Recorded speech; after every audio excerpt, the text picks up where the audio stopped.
good to see you after all these weeks. Oh, and if you don't remember me, I'm Jenny, daughter of Jeff and Jane the Killer. Now, I hope you guys had a very enjoyable Halloween. I certainly did. I got loads of eye sweets. I have to say, they come from people. They're really gooey, but can't be as bad as my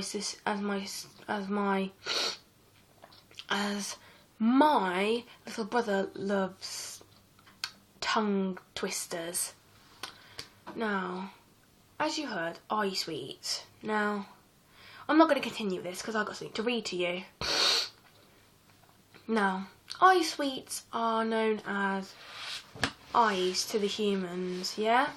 So, when I went out, I dressed up as a simple little girl, all happy and sweet, but really murderous killer, taking people's eyes and eating them. Anyway, now I've got your attention, so now I'm going to read you a creepypasta. Now this is an old one. I think it's a classic. It's a My Little Pony creepypasta. And yes, just because I like My Little Pony doesn't mean that you treat me any differently. I'm a murderer. I love My Little Pony though. I am known as something called a Pegasister. Now, I'm going to read it to you word for word. If you can't hear it, what a shame. And if you do hear it, listen closely. Cupcakes. The air was warm, the sun was shining, and every pony in Ponyville was having a glorious day. The town square was bustling and crowded, and busy ponies filled the streets. All the pony folk seemed to be somewhere specific to be, all except Rainbow Dash. Her place was in the sky. She tore freely through the air, speeding one way to the next, buzzing the treetops and racing the wind. The blue Pegasus swooped over the schoolyard, much to be delighted by the children. Then climbed 700 feet and dove straight downward as fast as she could. Seconds before hitting the ground, her wings flew open and she pulled back into the clear blue. Rainbow Dash felt alive. Suddenly, Rainbow Dash remembered that she had to be somewhere. She was supposed to meet with Pinkie Pie in 5 minutes. Dash had gotten so caught up with her exercise that she nearly forgotten that Pinkie Pie had asked her to meet her at Sugar Cube Corner at 3. Pinkie Pie hadn't said why or what they were doing, but Dash knew that with Pinkie Pie it could be anything. Dash wasn't sure if she really wanted to go though. She was so engaged with the stunts that she thought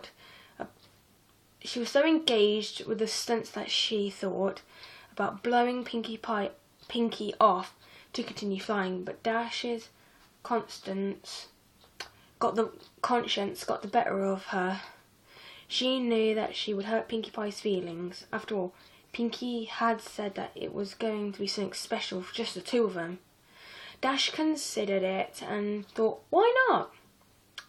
What did she have to lose? Heck, it might even be some more pranking.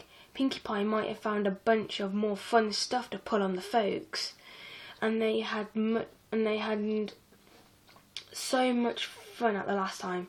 Dash kicked into overdrive to make up for lost time. She sped to her appointment.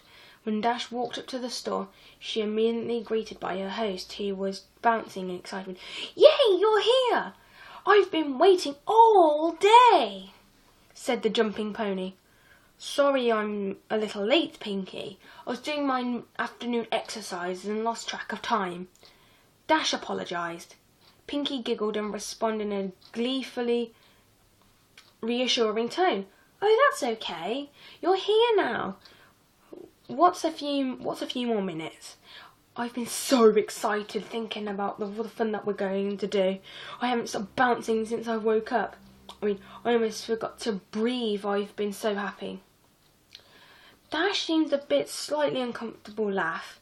She had always appreciated Pinkie Pie's friendliness outraging way of life, where Pinky outburst enthusiasm almost creeped her out. Dash maintained a polite expression. However, if Pinky was this worked up, whatever she had planned must be good. So will you get ready to Rainbow Dash? I've got everything all ready, the pink pony said. Dash psyched herself up. You betcha, Pinky. So what have we got planned? We're going to prank someone? I've got a couple of good ones I was thinking about. Or maybe we've got some stunts that I could try, or perhaps making cupcakes, Pinky happily announced. Baking? Dash was disappointed. Pinky, you know that I'm no good at baking. Remember last time? Oh, that's not a problem at all. I only need your help making them. I'm doing most of the work, Pinky explained. Don't worry, guys. I'm going to continue for a while. It's only a few more bits. Last page. I promise. And I'll continue later. Dash thought for a second. Well, alright. I guess that's okay. Now what exactly would you want me to do? That's the spirit. Here you go. Pinky handed Dash a cupcake. Dash looked puzzled. I thought I was helping you bake. You will be. I made this one just before you got here. So what's a taste tester or something? Sorta, Pinky said. Dash shrugged and popped the pastry in her mouth. She chewed a bit and swallowed. Not bad. Okay, now what? Dash asked. Now, Pinky informed her, you take a nap. Puzzled, Dash opened her mouth but felt insanely lightheaded. A wave of dizziness washed over her. The world spun for a few seconds and then she collapsed on the floor. When Dash regained consciousness, she found herself in a dark room. She tried to shake it off her head, but then she felt a taut leather strap held her firmly in place. She struggled to move, but braces around her chest and limbs glued her to the rack formed her from a series of planks which spread to her legs wide apart. Dash's wings were the only part that was not tied up, and they fluttered frequently as she struggled to escape. As she wittedly, Pinky jumped up suddenly into line of sight. Goody, you're awake! Now we can get started. Pinky started gleefully. She bounced into the darkness and quickly reappeared, pushing a small cart with a cloth. Pinky, what's going on? I can't move, Dash said urgently. Well, duh, that's because you're tied down, said Pinky. That's why you can't move. I didn't think you would need to be told that. But why? What's happening? I thought you said I was going to help you make cupcakes.